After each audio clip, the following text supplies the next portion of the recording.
네, 안녕하세요.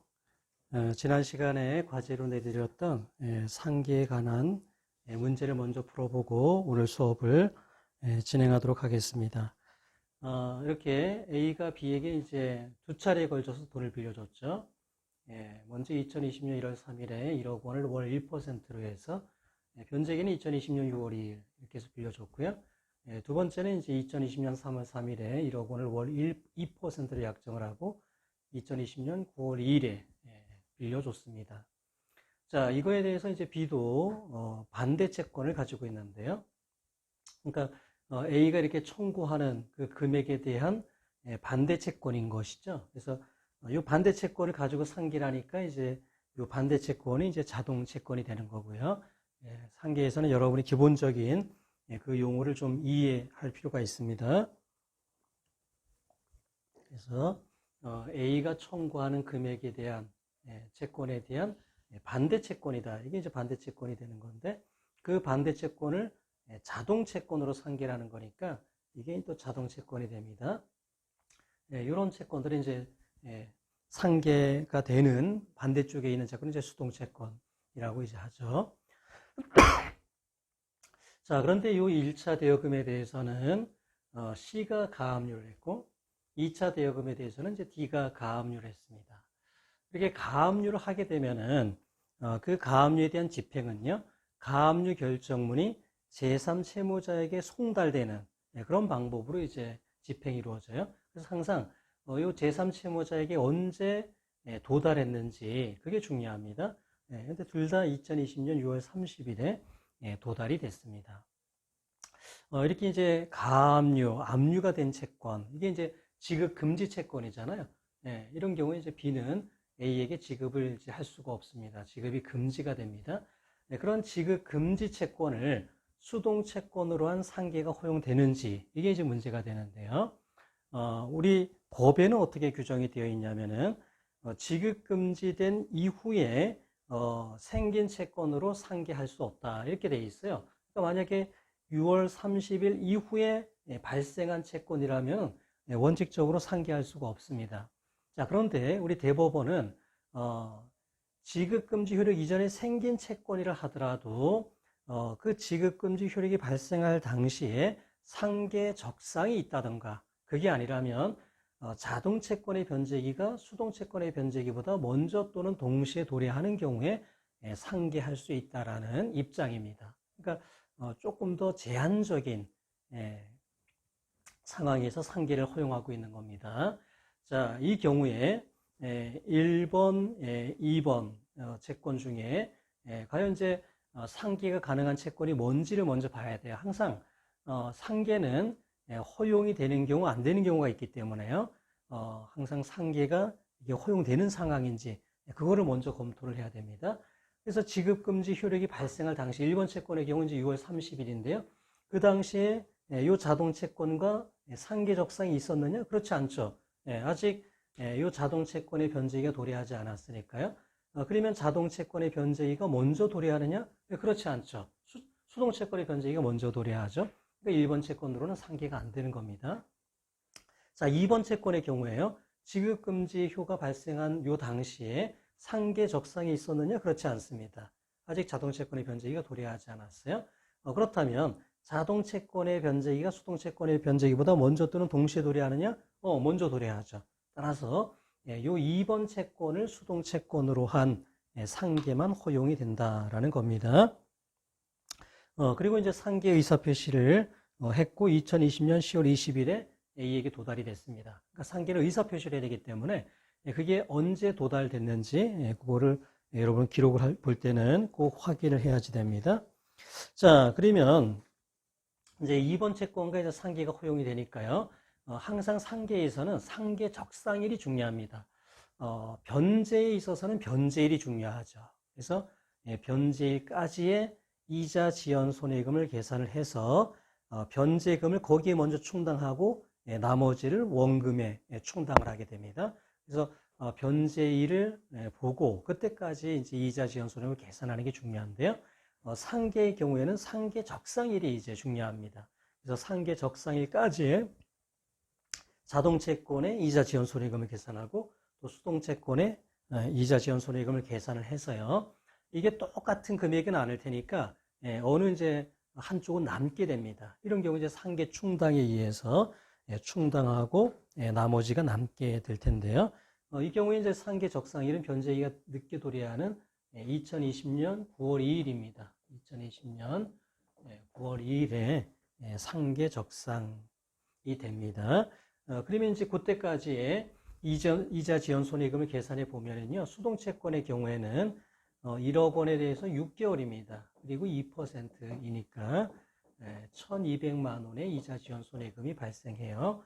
자, 자동채권의 경우에는요, 5천만 원이고, 요때부터니까 14개월입니다. 14개월 곱하기 1%입니다. 그러면 700만 원이 발생합니다. 자, 그러면 자동채권이 이제 더 부족하잖아요. 그럼 자동채권 5,700만 원은요, 이제 충당이 돼야 되는데, 5,700만 원은 수동채권의 이자 지원 손해금 1,200만 원에 먼저 충당되고, 나머지 4,500만 원은 1억 원의 원금에 충당이 됩니다. 그래서 이번 2차 대여금의 원금은 이제 5,500만 원이 남게 되는 것이죠. 그래서 그렇게 상계가 되고 나면 A가 청구할 수 있는 거는 1번은 이제 다 청구할 수 있죠. 1억 원 다. 그 다음에 2번의 경우는 이제 5,500만 원, 그리고 상계 적상일 이후에 지연 손해금을 청구할 수가 있게 됩니다. 그래서 1억 5,500만 원, 그리고 이거에 대해서는 그대로 이제 다 이자 지연 손해금을 청구할 수 있고요. 2번에 대해서는 5,500만 원에 대한 상계 적상일 이후에 지연 손해금을 청구할 수 있다. 그렇게 보시면 되겠습니다.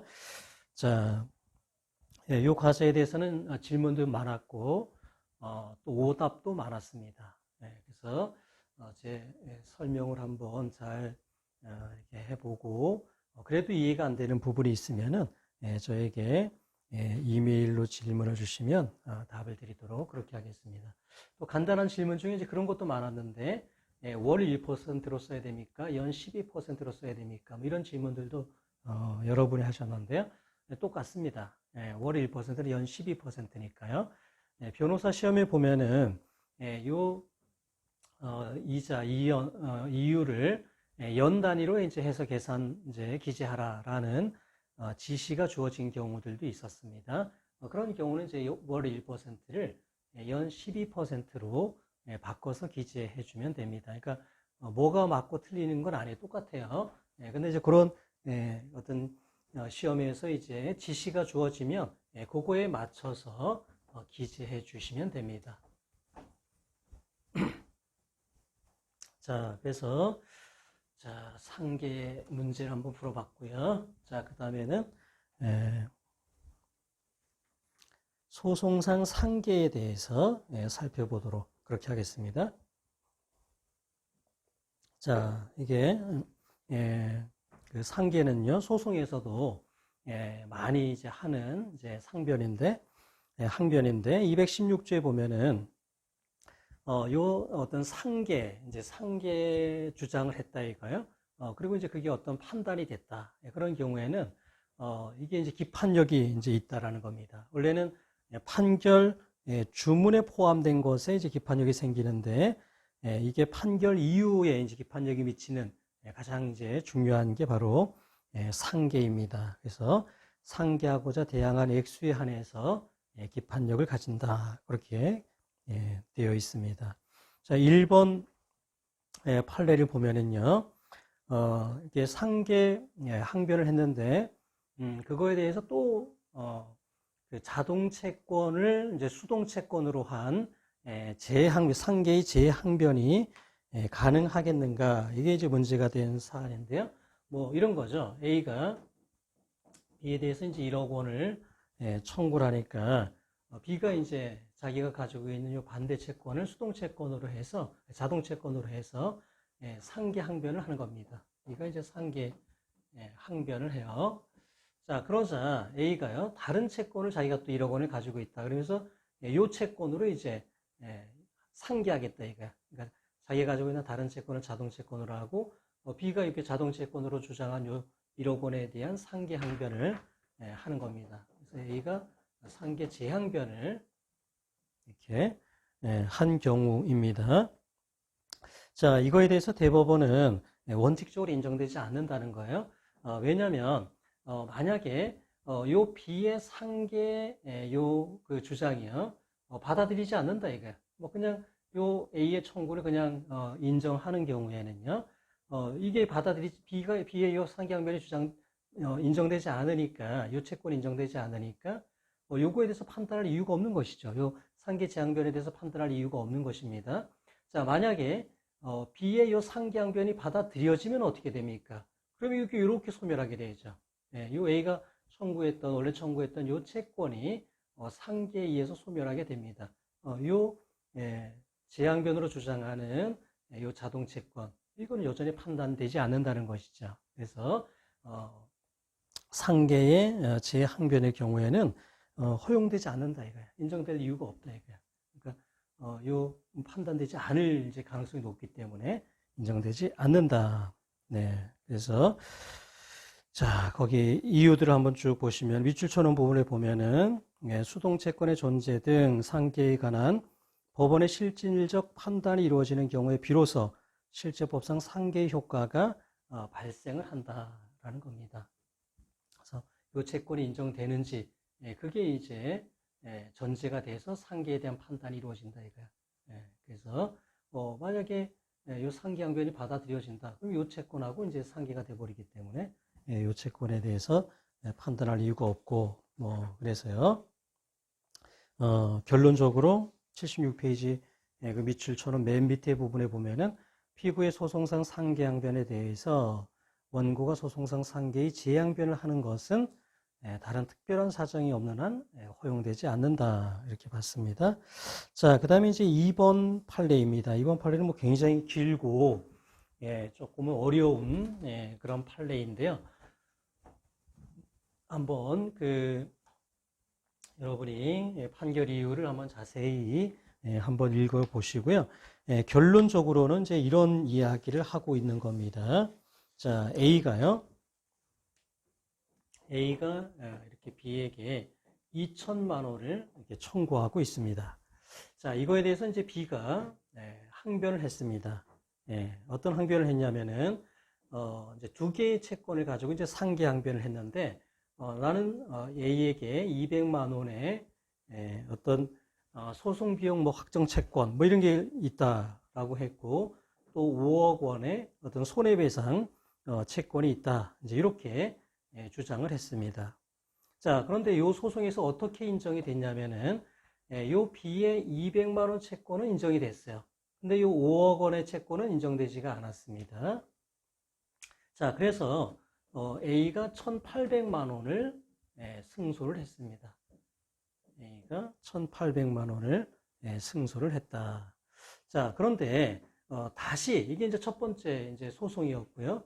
또 두 번째 소송에서 또 A가 B에게 이제 어떤 청구를 하는데 다른 채권이겠죠.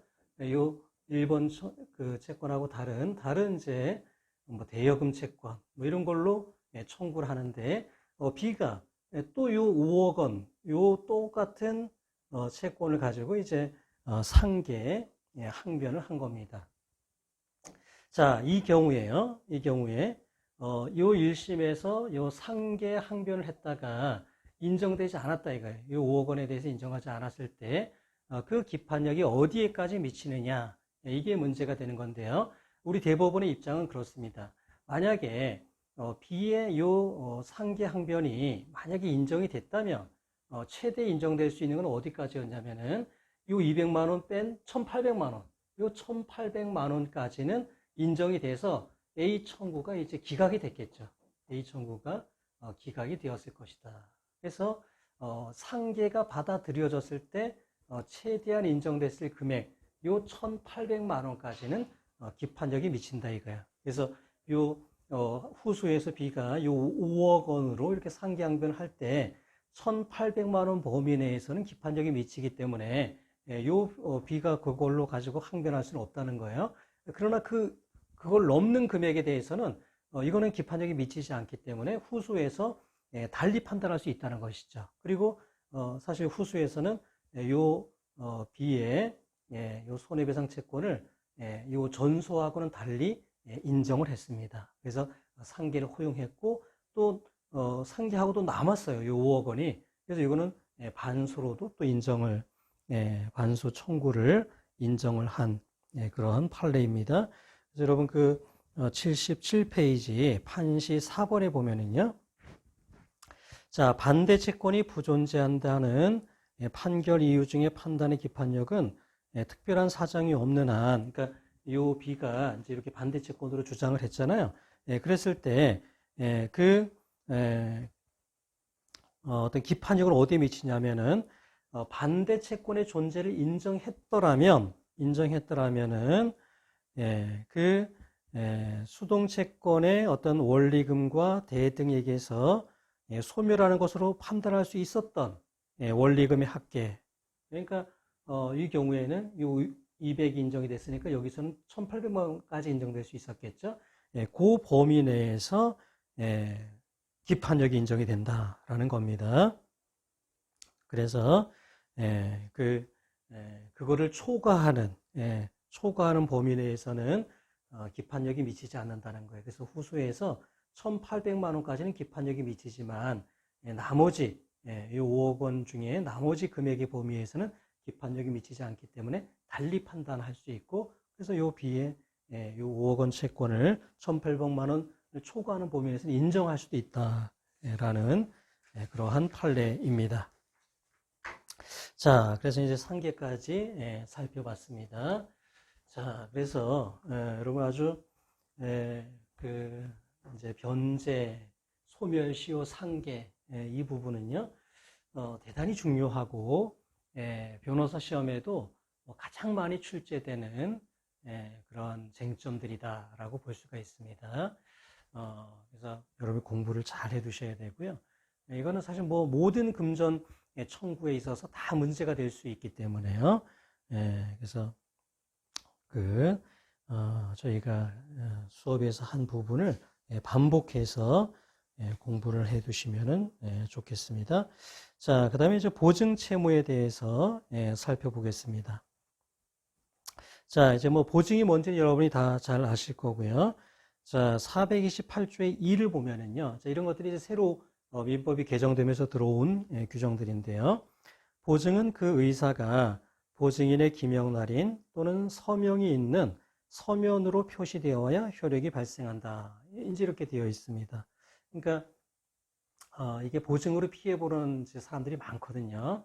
그래서 어떤 친분 때문에, 어떤 관계 때문에 어쩔 수 없이 이제 보증을 이제 서줬다가 주채무자가 이제 어떤 경제적인 어려움이 있을 때 보증인들도 같이 이제 그렇게 어려워지는 그런 일들이 많았어요. 그래서 보증을 할 때는 그 의사를 좀 더 분명하게 내가 지금 보증을 쓰고 있고 책임을 질 수 있다는 걸 좀 더 서면으로 분명하게 이제 할 필요가 있다라고 해서 도입된 조항입니다. 그러니까 보증의 의사가 어떤 서면으로 이제 표시가 돼야 되는데 거기에는 기명날인 또는 서명이 있어야 돼요. 서명은 이제 자기가 직접 쓴다는 거예요. 근데 꼭 서명을 요구하진 않고요. 기명날인 이거는 뭐 대행도 가능합니다. 그러니까 이름이 뭐 이렇게 써 있는 데다가 누가 이제 대리해서 도장을 찍는다든가 이런 것도 가능하다라는 겁니다. 자, 428조의 3을 보면은요, 근보증, 이건 이제 근저당 비슷하게 어떤 채무가 이제 증감 변동하는 이제 그러한 채무에 대한 보증을 섰다 이거야. 그럼 이제 보증인의 지위가 더 이제 불안정하잖아요. 그래서 이 경우에는 적어도 보증하는 채무의 최고액을 서면으로 특정하라라고 되어 있습니다. 그러니까 이게 증감 변동한다 이거야. 증감 변동한다. 그리고 한없이 이제 높아질 수도 있다는 거야. 주채무가. 그런 경우에 그 최고액, 보증하는 최고액을 서면으로 특정하라. 그렇지 않으면 보증계약은 효력이 없다. 이렇게 해서 보증인을 보호하는 이런 규정들을 두고 있습니다. 그래서 뭐 사실 굉장히 중요하다고 생각이 돼요. 그래서 여러분이 나중에 변호사 실무를 할 때도 어떤 보증제 문제가 있으면 항상 이런 거를 검토를 해볼 필요가 있습니다. 그래서 보면은 이게 무효인 경우들이 이제 있어요. 그러니까 특히 뭐 금융기관이 아닌 일반인 하고의 어떤 이제 보증 계약을 한다라고 했을 때는 이게 이제 제대로 구비가 안 되는 경우가 있으니까요. 그런 것들을 잘 확인할 필요가 있습니다. 자, 그 다음에 79페이지에 보면은요. 그러니까 채권자의 정보 제공 의무와 통지 의무. 이거는 이제 보증인에게 좀 알려줘야 된다는 거죠. 보증인에게 어떤 주채무자의 이제 신용 정보도 좀 알려줘라. 그 다음에 2항에 보면은 어떤 주채무자가 돈을 좀 갚기가 어려운 사정이 생겼다라고 하는 경우에는 보증인에도 좀 대비하고 대책을 마련할 수 있는 기회를 줘야 되기 때문에 통지를 해줘야 된다. 이게 통지 의무가 있습니다. 실무에서도 아주 중요합니다. 그래서 어떤 보증인의 어떤 보증인에게 통지를 하지 않는다면은요, 그거에 대한 이제 책임을 이제 그 채권자에게 물을 수 있습니다. 그래서 통지 의무. 자, 그 다음에 보증인의 최고 검색의 항변권인데요. 이거는 이제 연대 보증인에게는 이제 인정되지 않고요. 일반 보증인에게 이제 인정이 되는 겁니다. 그러니까 보증인이 주채무자에게 가서 먼저 청구하고 먼저 집행하라. 그리고 나에게 와라. 이렇게 이제 항변할 수 있는 게 최고 검색의 항변권입니다. 실무에서는 이제 거의 대부분이 연대 보증을 이제 하고 있기 때문에 실제로 이제 활용될 일은 그렇게 많지는 않습니다. 거의 보증은 연대 보증이고요. 저당은 근저당입니다. 그러니까 일반 보증, 일반 저당권은 이게 현실에서는 거의 사라졌다고 보시면 됩니다. 잘 몰라서 이런 법을 잘 몰라서 그냥 연대자를 빼는 그런 사람들이 이제 있을 수는 있어요. 그러나 대부분의 경우에는 연대 보증이 이루어지고 있다. 자, 그 다음에 이제 80페이지에 보면은요, 시효 중단의 보증인에 대한 효력을 보면은, 자, 주채무자에 대한 시효의 중단은 보증인에 대하여 그 효력이 있다라고 되어 있습니다. 굉장히 중요한 조항입니다. 주채무자에 대해서 시효 중단 조치를 하면은요, 보증인에게도 그 효력이 있게 됩니다. 어떤 채권의 어떤 보호, 어떤 채권의 어떤 그 강화, 뭐 이런 이제 측면에서 인정되는 조항인데, 여러분이 기록을 볼 때는 항상 이 조항은 암기하고 주채무자에 대한 시효 중단이 있었다면 보증인에 대해서도 시효가 중단된다. 그거를 기억을 잘 할 필요가 있습니다. 자, 그 다음에 이제 수탁보증인의 구상권인데요. 보증인이 이제 채무자의 부탁으로 이제 보증을 이제 섰다 이런 경우에는 이제 보증인이 이제 대신 이제 변제를 했다, 이거 대의 변제를 했다. 그런 경우에는 그 주채무자에게 구상권이 있고요. 그다음에 442조에 보면은 사전 구상권이 있습니다. 그러니까 대의 변제하기 전에 미리 주채무자에게 사전에 이제 달라. 그럼 내가 변제하겠다. 뭐 이런 사전 구상권도 있습니다. 미리 구상권을 행사할 수 있는 경우가 있어요.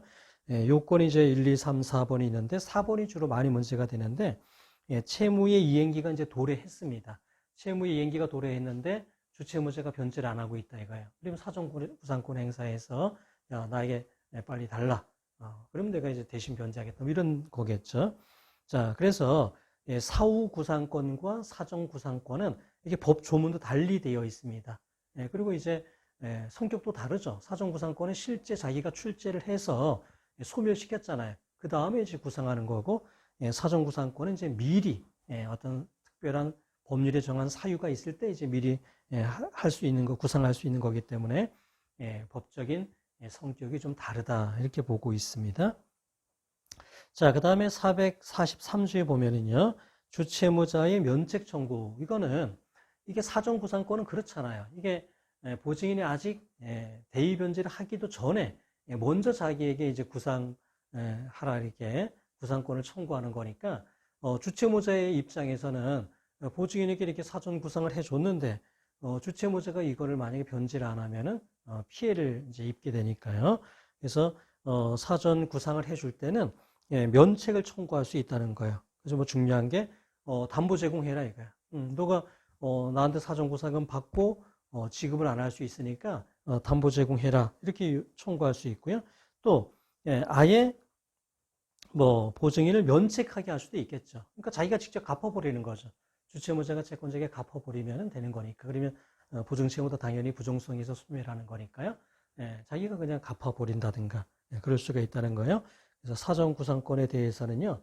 중요한 게 이렇게 항변권이 있다는 거예요. 그러니까 야, 사전구상금 지급해 라고 했을 때 주채무자가 그거에 대해서 담보 제공해라 이런 항변권이 있다는 겁니다. 그래서 이게 왜 중요하냐면은 이게 사전구상금 채권을 가지고 채권을 가지고 이렇게 자동채권으로 한 상계는 허용되지 않는다는 거야. 왜냐하면 그 사전구상금 채권에는요 항변권이 부착되어 있잖아요. 담보 제공해라라든가 뭐 이런 항변권이 부착되어 있기 때문에 이거를 사전구상금을 자동채권으로 해서 상계가 허용된다고 하면 주채무자의 그 항변권이 무시되는 결과가 될 수 있기 때문에요. 인정되지 않는다 이거예요. 그러니까 사전구상권의 경우에는 이 항변권을 깬 이후에 상계가 됩니다. 그러니까 뭐 담보 제공을 해줬다든가 이렇게 항변권을 깬 이후에는 상계가 허용되지만은 그러기 전에는 항변권이 부착되어 있기 때문에 상계할 수 없다. 그래서 여러분이 이 사전구상권과 면책 청구 여기는요 이 상계와 관련해서 이게 쟁점이 될 수 있기 때문에 잘 기억을 해 주시면 좋겠습니다. 자, 1번 판례입니다. 자, 이게 민법에서 이제 새로 도입된 그런 규정들이 있잖아요. 보증인이 보증의 의사를 서면으로 직접 이렇게 작성을 해야 된다는 거 있지 않습니까? 그 다음에 근보증의 경우에는 보증하는 최고액이 명시가 되도록 그렇게 이제 해야 된다. 이렇게 되어 있어요. 이게 이제 어떤 그 사건이었냐면은 이제 갑이 이제 도급인입니다. 도급인. 을이 이제 수급인입니다. 그래서 갑이 을에게 이제 어떤 공사를 이제 맡겼어요. 이제 을이 공사를 하는 과정에서 이제 병이라는 이제 회사로부터 이제 레미콘 이제 그 레미콘을 이제 이렇게 공사에 필요하겠죠, 당연히. 그래서 레미콘을 이제 이렇게 공급받는데 여기 이제 레미콘 대금이 이제 이렇게 레미콘 대금이 발생을 합니다. 그래서 사용하는 공급량에 따라서 이 레미콘 대금이 이제 발생했다가 뭐 이렇게 증감 변동 하게 되겠죠. 그리고 이제 이거에 대해서 이 병이 연대 보증을 한 겁니다. 그래서 레미콘 대금을 이제 못 갚게 되면 내가 책임지겠다 이렇게 이제 연대 보증을 했어요. 두 가지가 이제 문제가 됐는데 그 연대 보증을 할 때 계약서를 요 갑의 어떤 그 대표이사가 하지 않고 이걸 이제 대리인이 했습니다. 대리인이 이 계약을 하면서 거기에 이제 법인 그 도장을 이제 대신해서 이제 날인을 했는데요. 이게 이제 서면으로 한 거는 맞다 이거야. 근데 서면으로 할 때 꼭 서명을 할 필요는 없고 기명 날인도 가능하기 때문에요. 기명 날인은 대행할 수도 있거든요. 그래서 갑 회사에 이름이 써 있고 거기에 도장이 이제 대행에 의해서 찍혀져 있다면은 그거는 서면에 의한 보증의 의사가 이제 표현된 거기 때문에 그거는 이제 문제가 없다 이거예요. 문제는 이 레미콘 대금이 이제 이렇게 증감 변동한다. 이게 증감 변동한다. 그러면 적어도 어디까지 내가 보증을 하는지 최고액이 명시가 되어 있어야 되는데 그게 이제 서면에 특정되지 않았다 이겁니다. 따라서 그 보증계약은 무효다. 그렇게 판단을 했습니다. 실무에서도요 많이 문제될 수가 있습니다. 여러분이 보증계약서를 볼 때는요 이게 보증의사가 서면으로 되어 있느냐, 그 다음에 이게 보증의 성격이 근보증인가, 그렇다면 보증하는 최고 한도가 정해져 있는지 그거를 확인할 필요가 있다라는 겁니다. 자, 그 다음에 2번 판례는 우리가 지난 시간 했기 때문에 넘어가는데요.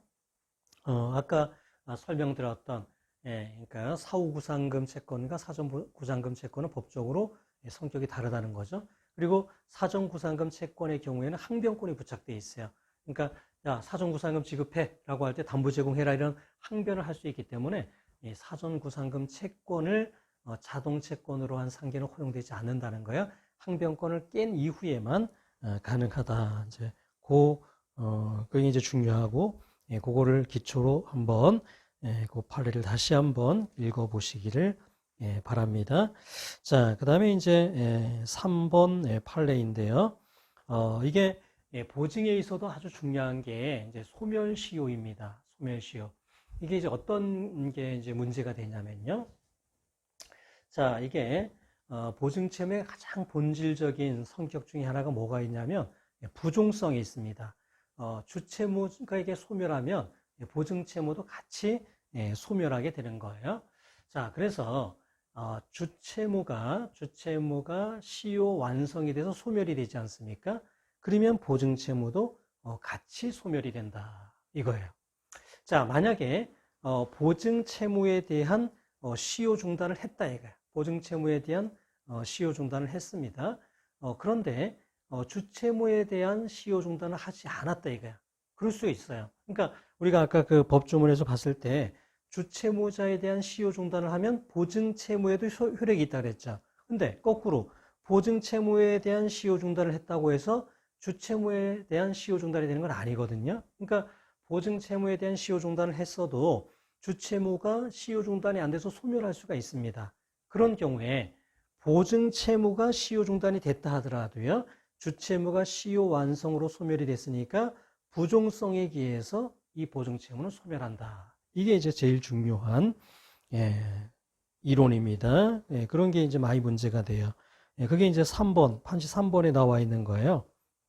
그래서 연대 보증채무에 대한 소멸시효가 중단되었다고 하더라도 주채무에 대한 소멸시효는 중단되지 않습니다. 거꾸로는 되죠. 거꾸로는. 그러나 이게 보증채무에 대한 시효 중단이 주채무에 대한 시효 중단은 되지 않는다는 게 중요합니다. 그래서 이렇게 주채무가 소멸하게 되면은 그 부종성에 따라서 보증채무도 같이 당연히 소멸하게 된다라는 것이죠. 자, 요 사례는요, 뭐 이런 경우였습니다. 이렇게 을이 갑에 대해서 이제 구상금 채권을 갖고요. 이 병이 이제 연대 보증을 했어요. 연대 보증을 했고, 을이 이제 갑과 병에 대해서 저 구상금에 대한 소송을 제기해서 2000년 3월 28일에 강제 조정이 이제 확정이 됐습니다. 그래서 판결이 확정된 다음 날부터 소멸시효가 진행되는 것처럼요. 강제 조정이 확정된 다음 날부터 이제 이 소멸시효가 진행이 되도록 이제 그렇게 되어 있어요. 자, 그런데 이제 을이 이 병에 대해서요. 2009년 7월 28일에 경매 개시 결정을 했습니다. 이 병의 부동산에 대해서 경매 개시 결정을 했다. 그러면 이 보증채무는 이제 이때부터 시효가 진행되다가 이때 다시 시효가 중단된 거예요. 시효 중단 사유는 뭔가요? 압류죠. 경매 개시 결정이라는 게 압류니까요.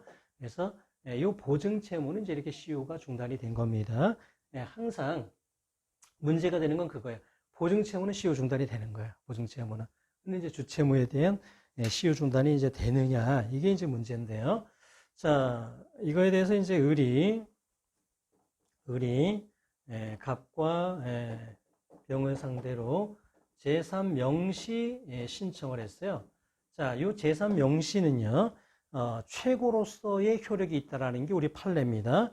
그래서 이게 이제 2010년 3월 24일에 이제 갑과 병에게 송달이 됐어요. 이때 적어도 최고로서 효력이 있는 거니까 요 최고는요, 요때부터 2000년 3월 28일부터 10년이 되기 전에 최고가 된 겁니다. 송달된 제3명시 인정에 송달된 요 시점에 시효 중단이 된 거예요. 보완 조치만 이제 6개월 내에 있으면 요 시점에서의 시효 중단의 효력은 유지가 되는 겁니다. 자, 그런데 이거에 대해서 이제 갑과 병이 자기들의 이제 채무가 부존재한다 이렇게 주장을 하면서 청구 이의소를 2010년 3월 3일에 청구 이의소를 제기했어요. 2010년 3월 3일에 청구 이의소를 제기했는데 이거에 대해서 을이요 2010년 5월 11일에 답변서를 제출했습니다. 자, 이 답변서 제출은요, 응소잖아요. 그래서 이건 재판상 청구로 보니까, 자, 요때부터 6개월 이내에 재판상 청구를 한 것이죠. 그러니까 보완 조치가 이루어졌기 때문에, 요 시점에서의 시효 중단의 효력은 유지가 됩니다. 자, 그런데 요 청구 이의 소송이 이제 어떤, 요 을이 이제 승소를 했는데, 이게 이제 갑이 이제 항소를 했다가 갑이 이제 소취하를 해버렸어요. 갑이 항소했다가 소취하를 해버렸습니다. 그러니까 요 갑에 대한 시효 중단은요. 갑에 대한 시효 중단은 없었던 걸로 돼버리는 거예요. 요 답변서 제출을 한 시점에서 재판상 청구가 있어가지고 시효 중단이 됐다가 이 갑이 소취하를 했기 때문에 시효 중단은 소급해서 없어져 버립니다. 자, 그런데 요 을이 이제 요 소취하로부터 6개월 이내에 시효 중단 조치를 취하지 않았어요. 시효 중단 조치를 취하지 않았기 때문에 요 갑에 대한 시효는 그대로 이제 완성돼 버려서 주채무가 이렇게 소멸이 돼 버렸다 이거예요. 그렇다면 보증채무에 대해서는 이렇게 따로 시효 중단을 했다 하더라도 부종성에 의해서 이것도 같이 소멸하게 된다. 그래서 을의 보증인에 대한 보증금 청구는 인정되지 않는다. 이제 그러한 내용입니다. 자, 요 내용을 이제 잘 알아두시는데 제가 이제 지난 시간에 이제 시효 중단에서 어떤 걸 얘기를 했냐면은 어떤 재판상 청구를 했다가 취하나 각하가 되면은 그거는 어떤 최고로서의 효력밖에 없다 이거야. 그리고 최고는 계속 반복된다고 해서 최초, 최고 시의 시효 중단 효력이 계속 유지되는 것은 아니다. 그런 이제 판례가 있다 그랬잖아요. 어떤 그 논리에 보면은 요 판례의 논리가 그대로 계속될 수 있을지는 조금은 생각을 해봐야 됩니다. 왜냐하면 요 시점에서 이제 제3명시 신청이 송달된 시점에서 이제 최고가 된 거잖아요. 최고. 그리고 그때부터 6개월 이내에 요 답변서 제출, 그러니까 보완 조치는 이루어졌습니다. 근데 이게 취하가 됐으니까 이것도 하나의 이제 최고로서의 성격만 갖는 것은 아니냐 이거야. 그래서 나중에 만약에 6개월 이내에 이제 을이 다른 소송을 제기했다 하더라도 어떤 최고기 때문에 최초 최고 시점에서의 시효 중단이 무조건 유지된다고 보기는 어렵지 않느냐 이거야. 그러니까 나중에 어떤 소송을 제기했을 때 그때부터 6개월을 봤을 때 이미 시효가 완성된 상태라면은 시효 중단이 안 된다고 판단할 여지도 있습니다. 근데 이게 어떤 판례가 이제 명시적으로 전원합의체에 의해서 변경된 건 아니에요. 그리고 제가 조금 전에 설명드렸던 그 판례는 어떤 응소행위의 이제 경우였는데 그래서 조금 달리 볼 여지가 있을지도 명확하지가 않습니다. 그래서 이 부분은 어쨌든 판례를 조금 더 살펴볼 필요가 있다. 그렇게 생각이 돼요. 자, 그 다음에 이제 그 박스 안에 있는 문제는 좀 전에 그 판례를 조금 이제 변형한 이제 그러한 문제입니다. 이것도 한번 풀어보면은요.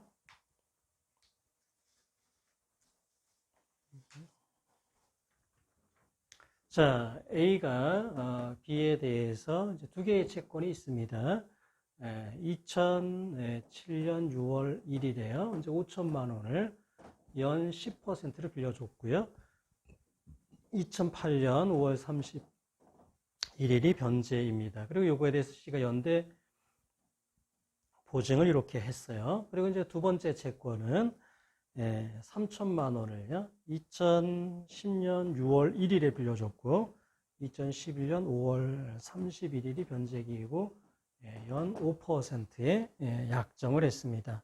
자, 이거에 대해서 이제 A가요. B, C에게 최고를 했습니다. 최고. 그래서 2018년 3월 5일에 이제 도달이 됐습니다. 그러니까 2008년 5월 30일부터 10년이 도과되기 전에 이제 최고가 된 거니까 시효는 중단된 거예요. 6개월 이내에 보완 조치를 취하면 됩니다. 자, 그런데 이거에 대해서 B씨가 2018년 5월 1일에 채무 부존재 확인 소송을 제기했고, 이거에 대해서 A가 2018년 7월 1일에 이제 답변서를 제출했어요. 그러니까 이때 이제 재판상 청구가 있었다는 걸로 보니까 6개월 이내에 보완 조치가 됐으니까 이때 시효 중단의 효력이 유지가 됩니다. 그런데 이제 B 씨가 2019년 2월 1일에 이제 소취하를 했어요. 소취하를 했으니까 요때 시효 중단의 효력이 이제 없어져 버린다 이거야. 그러면 6개월 이내에 다시 소를 제기하면 이제 되는지 안 되는지는 제가 좀 전에 설명했지만은 이론의 여지가 있는데, 어쨌든 이 경우에는 이제 A가 후속 조치, 보완 조치를 취하진 않았고요. 다만 2019년 9월 1일에 C의 연대보증인의 유체동산에 대한 강제경미를 신청했습니다. 강제경미를 신청했어요. 그러니까 요 소취하 이후에 6개월 이내의 보완 조치는 다시 후속 조치는 취하지 않았죠. 그러니까 시효가 그냥 끝나버린 겁니다. 그래서 주채무, 연대보증채무 모두 시효가 완성이 돼서 소멸이 됐어요. 그런데 2019년 9월 1일에 유체동산에 대한 강제경매를 신청한 거는 소멸시효 완성된 이후에 이제 그걸 한 건데, 경매를 한 건데, 그거에 대해서 이제 C가 다투지 않았다, A가. C가 이제 그거에 대해서 다투지 않아서 A가 1,000만 원을 수령한 거는 시효이익의 포기죠. 묵시적으로 시효이익을 포기한 것으로 봅니다. 자, 그러면 그 보증채무는 시효이익이 포기된 걸로 봐야 돼요. 그러나 주채무는 여전히 시효 완성 소멸됐으니까요. 이제 부종성에 의해서 이게 주채무가 소멸했으니까 나머지 보증채무도 부종성에 의해서 소멸된다. 그러니까 A는 요 1번 대여금에 대해서는 청구할 게 없는 거니까 2번 대여금만 청구를 해주면 됩니다. 그런 내용이 이제 그 박스 안에 있는 이제 문제입니다. 그래서 그 4번 판례가 이제 또 그런 내용입니다. 그래서 보증채무에 대한 소멸시효 중단의 경우에요. 그 주채무자에 대한 소멸시효가 완성된 경우에 보증채무의 부종성 때문에 보증채무도 역시 소멸하게 된다라는 겁니다. 그리고 어떤 그 보증채무가 이제 뭐 시효이익을 뭐 포기했다, 뭐 그렇다 하더라도 여전히 그 부종성에 기해서 보증채무의 소멸을 주장할 수 있다라는 겁니다. 그래서 거기 판시 2번에 보면은 보증채무도 이제 시효가 완성됐는데 그런데 이제 보증인에 대한 경매가 들어왔을 때, 강제집행이 들어왔을 때 이 일을 하지 않았다면 그건 묵시적으로 이제 보증채무에 대한 시효이익을 포기한 것으로 볼 수 있다는 거예요. 그렇다 하더라도 여전히 주채무가 시효 완성해서 소멸했으니까 부종성에 기해서 보증채무의 소멸을 주장할 수가 있다라는 거야. 그러니까 그 집행을 통해서 보증채무가 이제 일부 집행이 돼서 배당이 됐다 하더라도 나머지 보증채무 부분에 대해서는요 부종성을 주장하면서 소멸됐다라는 주장이 여전히 가능하다라는 겁니다. 자, 그 다음에 이제 그 5번 판례를 보면은요. 자, 이게 똑같은 이제 그런 논리예요.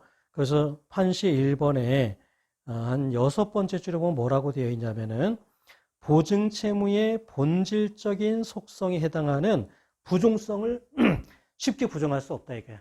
그러니까 이게 주채무가 소멸했다. 그래서 나는 못 갚겠다라는 어떤 보증채무의 어떤 부종성을 주장하는 것. 그거는 이제 가급적 인정이 돼야 된다는 거예요. 왜냐하면 보증채무의 어떤 본질적인 속성 중에 하나가 부종성이잖아요. 만약에 어떤 이 보증채무, 그 보증을 선 보증인에게 어떤 주채무 시효 완성의 일정 원인 제공이 있다 하더라도 그거를 부종성을 쉽게 부인하면 안 된다. 이제 그런 이야기입니다. 이게 이제 어떤 거였냐면은 어떤 이제 분양을 이제 받을 때요. 이제 분양자들이 이제 그 은행에 대출을 이렇게 받습니다. 근데 그 대출금에 대해서 이렇게 이자를 뭐 대납해주고 분양자가요.